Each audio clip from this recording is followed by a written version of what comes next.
Vamos lá então, vamos juntos estudar mais um capítulo. E hoje eu quero falar com você em 2 Crônicas 32, de 24 a 33. Perfeito? Só Cristo. E é sobre isso que nós vamos falar hoje. Quero te mostrar um pouquinho. Nós vamos encerrar hoje, vamos fechar hoje o ciclo do rei Ezequias, de tudo que a gente viu até hoje sobre a vida do rei Ezequias. Então deixa aí a sua Bíblia aberta em 2 Crônicas 32, de 24 a 33. Antes, vem comigo por contexto, para a gente entender como que a gente chegou até aqui, ok? Então vamos lá. O pai do rei Ezequias, o rei Acais, foi um péssimo rei, idólatra, promíscuo, acabou com o culto lá no templo, colocou vários altares dentro do templo de Jerusalém, trancou o portão para que ninguém pudesse adorar o Senhor, ok? Acais morreu, Ezequias, seu filho, toma o trono. Quando Ezequias começa, ele sim é um bom rei, que busca fazer o que agrada a Deus. Sua primeira ação foi santificar os sacerdotes e os levitas. Santificados os sacerdotes e os levitas, eles passaram a fazer a limpeza do templo. Então limparam tudo, tiraram todos os altares, ídolos, tudo que estava contaminando o templo, limparam todo o templo. Tendo feito isso, eles passaram para os sacrifícios, fizeram holocaustos, fizeram o sacrifício da expiação, perdão de pecados, e trouxe o povo de volta para o templo para cultuar. Então eles restabelecem o culto no templo ao Deus vivo. Em seguida, ele faz convites a todo o reino para participar da Páscoa. Está comigo? Você que acompanhou tudo, você vai fazendo uma lembrança aí. Então ele mandou convite para todo mundo, inclusive para quem morava no reino do norte, porque ele era o rei do sul. Convidou todo mundo para participar da Páscoa. Participaram da Páscoa, depois veio a festa dos pães asmos, que era para durar 7 dias, mas eles cultuaram por 14 dias. Fizeram o dobro do culto da festa ao Senhor. Depois de tudo isso, eles voltam para suas casas, destroem os ídolos que estavam espalhados pelo povo, no meio dos territórios deles, e então Ezequias convoca o povo para a entrega dos dízimos e das ofertas, que inclusive foi tema do nosso domingo passado, no culto da noite. O pastor repetiu a pregação propositalmente, as duas pregações, domingo de manhã e domingo à noite, foram repetidas de forma proposital, e a gente pôde rever tudo com relação aos dízimos e ofertas. O povo estava firme, fiel, porém, mesmo na sua firmeza, na sua fidelidade, o que acontece? Senaqueribe, o rei da Síria, acampa ao redor de Jerusalém para atacar Jerusalém. Lembra que aí ele trava lá as águas para não descer água para eles? Lembra disso tudo? Travou lá e fez essa questão. O profeta Isaías dá uma dura no povo, que o povo estava festejando, enquanto deveria estar chorando, em prantos, arrependidos. E aí Ezequias chama o povo de volta para o arrependimento, e Ezequias ora, Isaías ora, e Deus manda um anjo que mata 185 mil soldados assírios lá no acampamento deles. E o general volta para casa correndo. Quando ele chega em casa, os filhos dele matam ele, porque é por causa da vergonha de ter voltado com essa derrota. E é aqui que a gente se encontra no contexto. Judá a salvo, nesse contexto de guerra contra o rei da Síria, e nesse momento ainda, nesse conflito aqui com o rei da Síria, a gente começa a ler o versículo 24, ok? Estamos juntos então no contexto? Aí diz assim o versículo 24, por esse tempo, ou naquele tempo, que tempo é esse? Naquele tempo, no tempo do conflito lá com o rei da Síria, tá? Ou seja, enquanto estava tendo aquele conflito lá, antes ainda, de que tudo fosse resolvido pelo Senhor. Então, de novo, neste tempo, Ezequias adoeceu de uma enfermidade mortal. Então, orou ao Senhor, que lhe falou e lhe deu um sinal. Nesse relato aqui de Crônicas, você que conhece um pouco a história de Ezequias, você sabe que ele teve mais 15 anos. Mas não está relatado exatamente aqui no livro dos Crônicas. Esse relato mais detalhado está lá no livro dos Reis. Mas, como você está acompanhando já tem um tempo, a gente já estudou, eu tenho certeza que você se lembra de todos os detalhes, certo? Isso foi 1 ano atrás. Que isso, gente, né? Um ano atrás dá para lembrar de tudo, né? Então, a gente sabe que quando acontece o quê? Eles estão nesse conflito, e nesse momento que está o conflito, o exército está aqui, tentando invadir Jerusalém. Nesse momento, o rei adoece. E o rei adoece, segundo o texto, de forma mortal, ou seja, a sua doença era para a morte. Ele ficou muito enfermo, a ponto de que ele iria morrer. Tanto é assim que o profeta Isaías, ele vai até ele para avisá-lo da sua morte. Ó, você vai morrer. Isaías vai até ele e fala para ele, você vai morrer. Você tem uma doença, essa doença é para a morte. Ezequias, deitado na sua cama, ele se vira para o lado da parede e ele ora ao Senhor. E na sua oração, ele conta um pouco da sua história, lembra de tudo que ele fez e tal, lá em um Reis. E tudo isso. E na hora que ele clama ao Senhor por misericórdia, Deus traz resposta a ele e lhe concede mais 15 anos de vida. Quer ver para você refrescar a memória? Segundo Reis 20, de 4 a 6, diz assim: antes que Isaías tivesse saído do pátio central, ou seja, ele foi lá, falou para Ezequias que ele ia morrer e foi embora. Na hora que ele estava saindo, antes dele sair do pátio do palácio, o Senhor veio a ele e disse: volte e diga a Ezequias, príncipe do meu povo, assim diz o Senhor, o Deus de Davi, seu pai, ouvi a sua oração e vi as suas lágrimas. Eis que eu vou curá-lo, e ao terceiro dia você subirá à casa do Senhor. Acrescentarei 15 anos à sua vida e livrarei das mãos do rei da Assíria, tanto você quanto esta cidade. Defenderei esta cidade por amor de mim e por amor de Davi, meu servo. Está comigo, irmãos? Está comigo? Está entendendo por que eu estou falando que era enquanto a Assíria estava aqui? Porque o texto acabou de falar para a gente que Deus, ao responder a oração de Ezequias, disse para ele: eu vou livrar o meu povo da Assíria. Ou seja, depois disso que acontece a morte dos 185 mil soldados que estavam ali plantados diante de Jerusalém. Então, quando ele ora ao Senhor e ele pede misericórdia, Deus concede a ele mais 15 anos de vida. 3 coisas, rapidamente, a gente pode pegar aqui para a gente, nesse relato pequenininho que a gente acabou de ler. Primeiro, algumas verdades aqui nesse texto. Primeiro, Deus ouve a sua oração e vê as suas lágrimas derramadas. Amém? Se em algum momento da sua história, se em algum momento da sua vida, seja o atual, ou algum que você já passou, de alguma forma você acreditou que Deus não ouvia a sua oração e as suas lágrimas eram em vão, deixa eu te dizer uma coisa, não creia nisso, porque o Senhor, Ele ouve a sua oração e Ele vê as lágrimas que você tem derramado, que talvez ninguém tenha visto, mas Ele vê, Ele sabe. Ele está te ouvindo.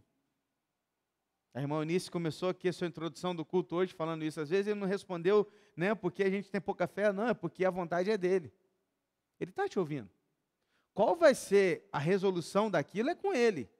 Se ele vai te resolver na mesma hora, se ele vai resolver daqui a anos, se ele vai dar... Não sei. Ele é o soberano. Mas que ele está te ouvindo, ele está te ouvindo.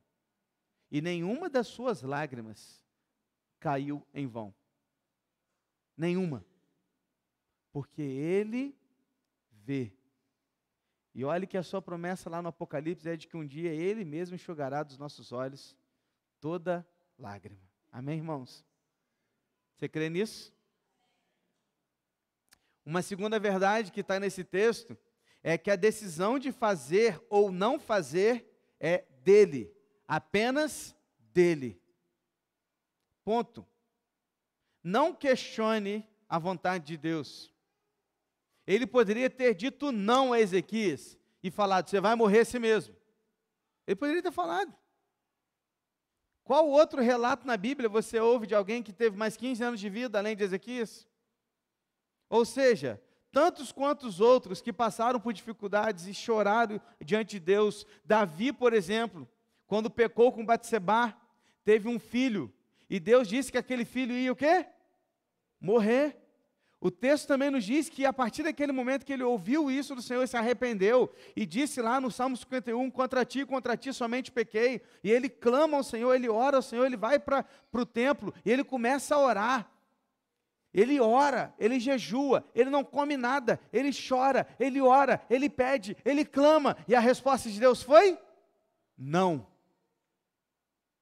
O menino morreu, porque a vontade de Deus é soberana e é perfeita. Deus deixou de ser Deus por causa disso? Ele deixou de amar Davi por causa disso? Não. A grande questão é que nós muitas vezes baseamos o amor de alguém por nós diante daquilo que ele pode nos dar. E geralmente é assim que a gente faz os nossos relacionamentos. Ah, se alguém me ama é porque aquela pessoa me dá, porque ela me dá presente, porque ela faz isso por mim, ou seja, isso demonstra o amor dela por mim. Mas deixa eu te falar uma coisa, com Deus não se trata disso. Porque Ele já fez por você muito mais do que você possa imaginar. O fato de Jesus ter morrido na cruz por você já foi suficiente para tudo. Por isso ele disse para Paulo, um outro exemplo de quem recebeu o não: a minha graça te basta. Presta atenção, querido. Deus ouve a sua oração e Ele vê a sua lágrima. Mas isso não significa que a resposta dele para você vai ser: vou te dar tudo que você está pedindo. Não. Pode ser que ele diga: não, mas vou continuar cuidando de você. Essa é a resposta do Senhor. E por fim, uma terceira verdade que é muito clara nesse texto, queridos, é que as bênçãos derramadas do Senhor sobre nós são baseadas no seu próprio caráter e no amor ao seu próprio Filho. Olha o que diz o versículo que a gente acabou de ler dos Reis, o último versículo, versículo 6. Defenderei esta cidade por amor de mim e por amor a Davi, meu servo. O que Deus está dizendo para Ezequias e para o povo é o seguinte: eu vou livrá-los, eu vou te dar mais anos de vida, eu vou fazer isso por você. Aí você pensa assim: poxa, isso tudo por causa de Ezequias? Não. Eu estou fazendo isso por você por causa do caráter que eu tenho. É Deus falando, tá? Meu caráter é imutável. Palavras do Senhor. Porque eu sou o amor. E por amor ao meu servo Davi. É claro que aqui agora Davi é um tipo de Cristo. Ele está sendo tipificado aqui. Davi, por amor de Davi, Deus livrou o povo de Judá. Da mesma forma, por amor a Cristo, Deus te dá nova vida.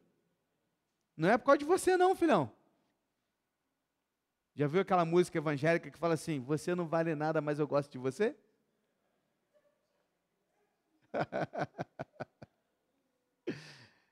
É isso. Não se engane, a gente não vale nada. A gente não vale nada. A verdade é essa, gente. A gente é pecador. A gente nasceu em pecado. O que Deus faz por nós não é por amor a você, primeiro não, é por amor a Cristo. É por amor a Cristo. Por causa de Cristo que Ele nos abençoa. E por causa do seu próprio caráter. Estamos juntos até aqui? Volta para o texto. O resultado então foi que Deus deu para Ezequias mais 15 anos de vida. Como será que Ezequias viveu 15 anos extras? Aliás, deixa eu te perguntar. Se hoje você soubesse que você ia morrer, e você fosse para o seu quarto, dobrasse seu joelho e falasse: Senhor, tem misericórdia, tal, e Deus falasse claramente ao seu ouvido assim, ó: ok, vou te dar mais 15 anos de vida. O que você faria com seus 15 anos extras? Pensa. Porque foi isso que aconteceu, gente. Foi exatamente isso. Ezequias recebeu de Deus a seguinte notícia: você vai morrer. Você vai morrer. Depois que ele orou, Deus falou: ok, vou te dar mais 15 anos de vida.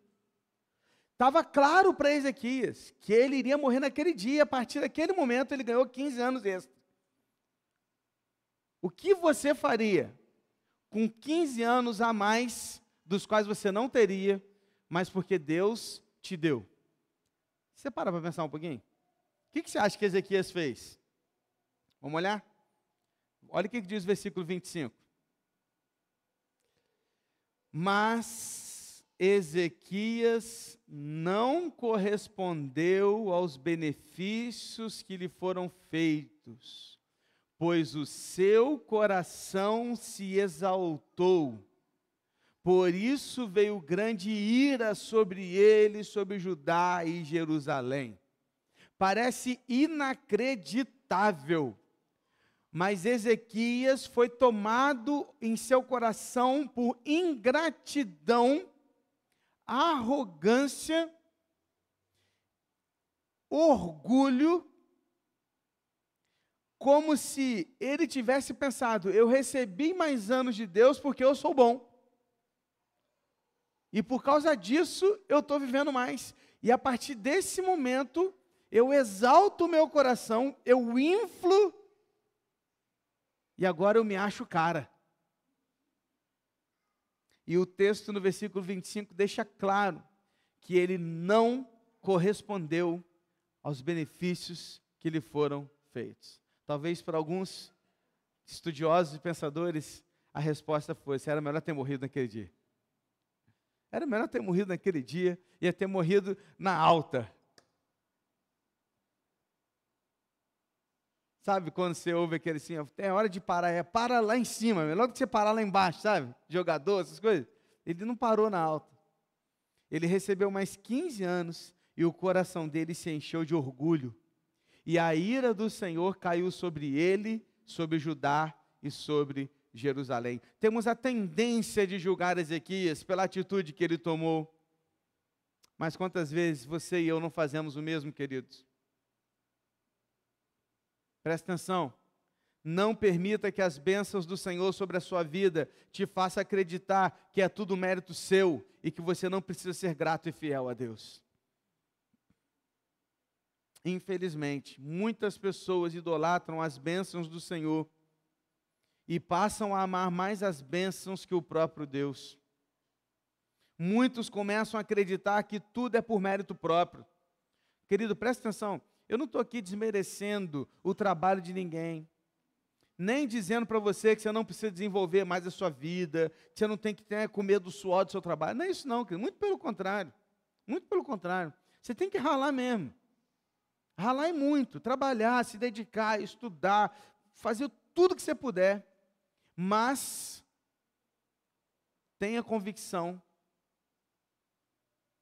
de que tudo vem de Deus. O problema é quando nós tiramos Deus da equação e acreditamos que o nosso sucesso está baseado no mérito meu, enquanto que, na verdade, nada mais é que o Senhor abençoando a sua vida, te dando, sim, sabedoria, te dando as oportunidades, abrindo as portas que você nem imagina que foi Ele que abriu para você, tirando pessoas do seu caminho que você nem imagina que Ele tirou um dia, e Ele foi colocando você para que de alguma forma você fosse desenvolvendo, crescendo, e a sua família desenvolvesse o seu negócio, o seu trabalho, seus estudos e tudo mais. Agora, quando você acredita que tudo isso é mérito seu apenas, e tira Deus da equação, aí que está o nosso erro. Enquanto que deveríamos olhar para o Senhor e falar assim: Senhor, muito obrigado, porque eu só cheguei até aqui porque foi o Senhor que me deu.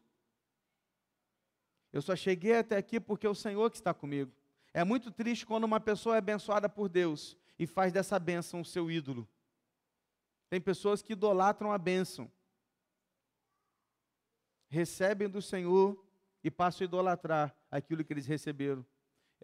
Começa a idolatrar aquele trabalho sonhado, começa a idolatrar aquele diploma sonhado, começa a idolatrar aquela conta bancária que ele sempre quis ter, porque ele trabalhou para isso. Aí ele começa a idolatrar a própria família, começa a idolatrar o próprio cônjuge, começa a idolatrar os filhos. Tem gente que idolatra filho, e o filho é seu ídolo, vive para o filho, ele não consegue viver mais nada para Deus, porque o seu filho agora virou um ídolo. Esse é o problema, quando nós começamos a idolatrar aquilo que é bênção de Deus, e esquecemos que Deus deve ser adorado. Faz sentido, irmãos, para você? Faz sentido? Ezequias caiu nesse erro, de achar que ele era o cara. e ele inflou seu coração. Mas, em tempo, Ezequias se arrependeu. Vem para o 26. Porém, Ezequias se humilhou, por se ter exaltado o seu coração, ele e os moradores de Jerusalém, e a ira do Senhor não veio sobre ele nos dias de Ezequias.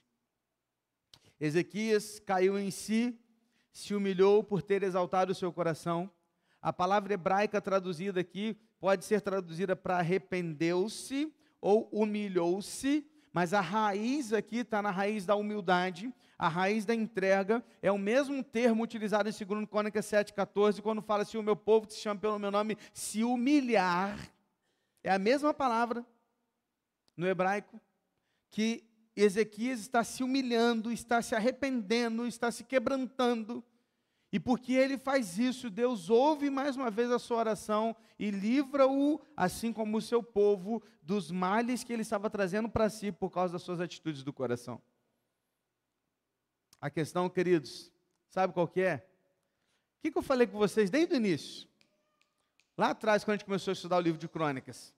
O livro de Crônicas foi escrito para quem? Primeiramente, para os judeus, achei que todo mundo ia falar junto, assim, no coro, sabe, evangelical. Para os judeus que viveram do pós-exílio, pós-Babilônia, lembra?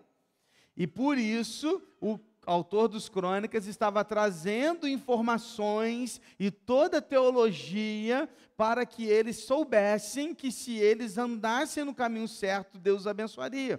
Quando ele escreve isso aqui, ele está dizendo o seguinte para aquele povo, olha, presta atenção, vocês vão errar, mas quando vocês errarem, humilhem-se como Ezequias humilhou-se, para que vocês recebam do Senhor misericórdia. Faz sentido, irmãos? Então, quando o judeu lá do pós-exílio lia isso, ele estava entendendo, opa, eu posso errar, mas se eu errar e se eu me humilhar, o Senhor vai me perdoar. É isso. Então, ele estava aprendendo que o arrependimento diante do Senhor nos livra do juízo de Deus. Isso não é só para os judeus do pós-exílio, é para cada um de nós aqui hoje. Porque devemos nos arrepender, para que então sejamos livres, libertos do juízo de Deus sobre as nossas vidas. Amém, irmãos? 27 a 31. Ezequias teve riquezas e glória em grande abundância, construiu depósitos para guardar a prata, o ouro, as pedras preciosas, as especiarias, os escudos e todos os objetos de valor. Também construiu armazéns para a colheita do cereal, do vinho, do azeite, estrebarias para toda espécie de animais e currais para os rebanhos. Edificou cidades, teve ovelhas e vacas em abundância, porque Deus lhe tinha dado muitos bens. Também o mesmo Ezequias tapou o manancial superior das águas de Giom e os canalizou para o oeste da cidade de Davi. Está falando daquela situação lá da água que ele fez contra o pessoal da Síria. Ezequias prosperou em toda a sua obra. Mas quando os embaixadores dos príncipes da Babilônia lhe foram enviados para informar a respeito do prodígio que tinha acontecido na terra, Deus o desamparou para prová-lo e para saber tudo o que havia no coração dele. Esses versículos aqui, queridos, são um resumo dos feitos materiais do rei Ezequias, ok? O que mostra claramente tudo que ele conquistou, ouro, prata, tudo. Então aí está um relato dizendo assim, olha, Ezequias prosperou, porque ele foi um bom rei, então ele prosperou, Deus deu vitória para ele. Mas no finalzinho tem o mais. E os mais da Bíblia, os poréns, que a gente precisa tomar cuidado e olhar com calma para eles. Porque ele está dizendo, mas, uma vez, os embaixadores da Babilônia foram até Ezequias.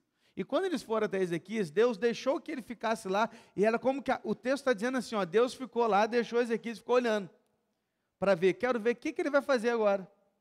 Diante de tudo isso, eu quero ver qual vai ser a atitude dele. É essa a ideia aqui do texto. Como que um pai, sabe, como que um pai testando o filho, deixando assim, vou colocar ele nessa situação para ver o que ele vai fazer. Essa é a ideia. Aí ele colocou Ezequias naquela situação, porém, nós sabemos, à luz dos escritos dos livros dos reis também, que Ezequias tentou fazer uma aliança com a Babilônia. Ou seja, ele foi reprovado nessa atitude. E é interessante pensar que a questão aqui não é o ato em si, mas é o coração, queridos. Perceba que o texto, olha de novo, o último versículo, versículo 31, Deus o desamparou para prová-lo e saber tudo que havia onde? No seu coração. Deus não estava olhando para a atitude. Deus estava olhando aqui, ó. Aqui. Porque o que iria se revelar ali era o que estava aqui. Porque a boca fala do que o coração está cheio. Então é o coração. Por quê? Porque o Senhor não se satisfaz com mera obediência externa, mas Ele deseja a devoção de todo o coração. Porque para fazer rituais, performance, qualquer religioso faz, porque é só treinar. Qualquer um que treinar bem e for ali, qualquer pessoa que é disciplinada, e ela começar a frequentar a igreja, e começar a pegar como é que é o rito, ela vai fazer. Vai ou não vai, irmãos? Vai, ela sabe a hora de chegar, a hora de ir embora, o que pode falar, o que não pode falar, o que não pode falar palavrão, o que não pode... Vai pegar tudo lá. Tem todo um aglomerado de coisas. A prática, se o cara for disciplinado, ele faz. Porque performance é de artistas. Mas adoração, somente aqueles que têm um coração transformado. A questão é que Deus não está preocupado com a sua mera obediência externa. Deus quer olhar a atitude do seu coração. Se aquilo que você faz para receber um elogio, ou você faz porque você está adorando a Deus. Se aquilo que você deixou de fazer, porque de repente você teve que sair, porque você está assim, nossa, eu não faço mais aquilo, você está sentindo falta porque você não tem mais a performance de fazer aquilo, ou porque realmente você adorava o Senhor com aquilo, você não está podendo fazer mais. A questão é o coração. Então não é o que se vê no externo, mas é o que está aqui dentro, no coração. Nos testes que o Senhor tem colocado a você na vida, o que tem revelado o seu coração? A gente termina nos versículos 32 e 33, que diz assim: quanto aos demais atos de Ezequias e as suas obras de misericórdia, está tudo escrito na visão do profeta Isaías, ou seja, no livro do profeta Isaías, filho de Amós, e no livro da história dos reis, que a gente já leu, os reis de Judá e de Israel. Ezequias morreu e foi sepultado na subida para os túmulos dos filhos de Davi, ou seja, ele foi sepultado junto com os reis de Judá, lá na cidade de Davi. Todo o povo de Judá e os moradores de Jerusalém lhe prestaram honras na sua morte, e Manassés, seu filho, reinou em seu lugar. O mais importante aqui nesses dois versículos é destacar que ele foi sepultado junto com os reis de Judá, no lugar que era pronto para aqueles que realmente fizeram o que agrada a Deus. E é legal também destacar que todo o povo prestou homenagem a ele na sua morte, demonstrando o valor com que grande rei ele foi e que ele realmente buscou servir ao Senhor. Mas Ezequias não foi perfeito. Não foi. Sabe, queridos, o que a gente aprende aqui, fechando a história de Ezequias, para a gente acabar aqui, semana que vem a gente vai começar a estudar sobre o rei Manassés? O que a gente fecha aqui é que o que a gente está aprendendo aqui é o seguinte: não existe nenhum outro homem nos relatos bíblicos, na história bíblica, na história da igreja, e daqui para frente até a volta de Jesus, não existe nenhum perfeito. E por causa disso, não existe nenhum que vai chegar ao céu por si mesmo. Por isso, o final desse estudo de Ezequias nos leva a aprender e nos leva a aplicar é que nenhum de nós será salvo pela nossa própria obra, por melhor que a gente seja. Porque nenhum de nós é bom o tempo todo, em ações e principalmente no coração. Porque, na prática, se você treinar, você pode ser uma pessoa boa. Mas aqui dentro, ó, o que a Bíblia fala? O que Jesus fala lá do não matarás? Não matarás? Se você desejar o mal, a morte para ele, você já cometeu o pecado. Não adulterarás. Se você olhou e desejou, você já cometeu o pecado, porque tem a ver com o coração. O que eu aprendo aqui é que nós não acertaremos sempre. E assim como Ezequias, nós podemos dar o nosso melhor, podemos fazer certo a vida toda, podemos restabelecer o culto, trazer pessoas para cá, convidar pessoas, e tem que fazer mesmo, porque esse é o nosso propósito. Mas não é sobre apenas a nossa prática, porque não se trata do que a gente faz externamente, se trata daquilo que Ele fez por nós na cruz, em Cristo Jesus. Por isso, perfeito, só Cristo. Não há outro caminho que nos leve ao Senhor. Cristo, este sim, é perfeito, bom, o nosso Salvador e o Filho de Deus. Amém, irmãos? Por isso que a história de Ezequias, como toda a Bíblia, está apontando para Cristo.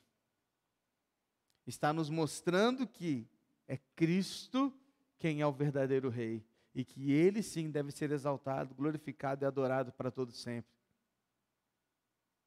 Porque Ele fez, em 3 anos, muito mais do que Ezequias fez, não apenas na sua vida toda, e até mesmo nos seus 15 anos extra. Porque Jesus, este sim, é o perfeito Filho de Deus. Amém? Olhe para Ele. Está difícil? Olhe para Ele. Está pesado? Olhe para Ele. Está chorando? Olhe para Ele. Pastor, Jesus me entende, meu irmão, mais do que qualquer outra pessoa. Não apenas pelo fato dele ter vindo aqui, ter vivido entre nós, chorado conosco, passado a nossa fome, a nossa dor, a tristeza, a traição, tudo que você possa imaginar de ruim, Jesus passou. Mas não é pelo simples fato dele ter passado, porque Jesus ele te entende, porque Ele é Deus. Porque Ele conhece o seu coração. Então, meu irmão, seja lá o quão difícil estiver hoje para você, eu quero hoje te desafiar a você pegar todo esse fardo que você está carregando e entregar para Ele. Feche seus olhos. Faça isso, querido. Faça isso, porque fardo é aquilo que a gente está pegando para nós mesmos e carregando. A gente está passando pela vida e está pegando coisas, estamos colocando nas costas. Estamos colocando nas costas. E Jesus olha para a gente e fala assim: vinde a mim, você que está cansado e sobrecarregado, que eu vou aliviar a sua carga. Troca comigo, é isso que Jesus está falando. Me dá o seu fardo, que eu vou te dar o meu. Porque o meu fardo é leve, o meu jugo é suave. Me dá o seu, que eu vou te dar o meu. Sabe o que ele fez com o seu fardo? Isaías 53, levou para a cruz. Levou sobre si as nossas dores, as nossas enfermidades. Todo o castigo que estava sobre nós agora foi para cima dele. E ele levou para a cruz, e ele levou o seu fardo para lá, meu irmão. E lá na cruz, ele cravou a nossa cédula de dívida e disse: tetelestai, está consumado, está pago, está resolvido. Você não precisa mais sofrer e chorar e carregar esse fardo aí que você está carregando, porque Jesus já levou para a cruz. Quero orar por você, eu quero orar com você. Se você quer colocar hoje o seu fardo nas mãos do Senhor Jesus, fique em pé no seu lugar, só isso. Eu quero orar com você. Se você quer fazer isso nesse momento, graças a Deus, só você ficar em pé, graças a Deus, que eu quero orar com você nesse momento. Quero te desafiar, você pegar esse fardo aí, e talvez como Ezequias, você está lá orando e chorando, e o Senhor está ouvindo a sua oração, e Ele está vendo a sua lágrima. Coloque o seu fardo nas mãos de Jesus. Vamos orar. Deus, eu quero colocar diante do Senhor a vida de todos os nossos irmãos que aqui estão nessa noite, mas em especial esses que se puseram em pé, na intenção, Deus, de colocar diante do Senhor todo esse fardo que eles estão carregando. Talvez um jugo que esteja enforcando, porque é isso que um jugo faz quando ele não é leve, quando ele não é suave, ele enforca, ele tira o fôlego. E muitas vezes estamos como que sem fôlego, estamos que parecendo que não conseguimos respirar. Estamos aqui meio que estrangulados pela ansiedade, pela dor, pelo medo, pela insegurança, pela traição, pelo abandono e por tantas coisas que nos sufocam. Estamos muitas vezes sendo estrangulados. E o Senhor nos convida, nos chama e diz: ei, vem aqui, troca comigo. Deus, nesse momento nós queremos trocar com o Senhor. Queremos colocar diante do Senhor os nossos fardos e pegar o seu para nós. Porque o seu fardo é leve e o seu jugo é suave. E nós queremos agora, Deus, fazer essa troca com o Senhor, não porque merecemos, não, mas porque o Senhor nos chamou para isso. Nós estamos apenas aceitando um convite que o Senhor nos fez. E nessa noite, nós queremos colocar todo o nosso fardo nas tuas mãos. E como o Senhor fez, faça conosco também. Como o Senhor fez com Ezequias, ouvindo a sua oração e vendo as suas lágrimas, ouça a nossa oração e veja as nossas lágrimas. Assim como o Senhor atendeu o pedido de Ezequias por amor a si mesmo e por amor ao seu servo Davi, atenda as nossas orações por amor a si mesmo e por amor a Cristo Jesus. Por favor, Pai, queremos ter uma vida leve, porque sabemos, ó Deus, que o Senhor nos chamou para isso. Perdoa os nossos pecados, perdoa as nossas falhas, perdoa por tantas vezes carregar fardos que nós não precisamos, e ajuda-nos, ó Deus, a confiar plenamente no Senhor. É o que eu te peço nessa noite. Eu entrego todos esses irmãos nas tuas mãos, e todos esses fardos agora estão entregues nas tuas mãos, no teu altar, para que o Senhor nos dê o seu fardo, e o Senhor leve esse fardo com o Senhor, ó Deus, porque assim foi a promessa do Senhor. Em nome de Jesus, amém, Senhor. Pode sentar, querido. Que Deus abençoe a sua vida nessa noite.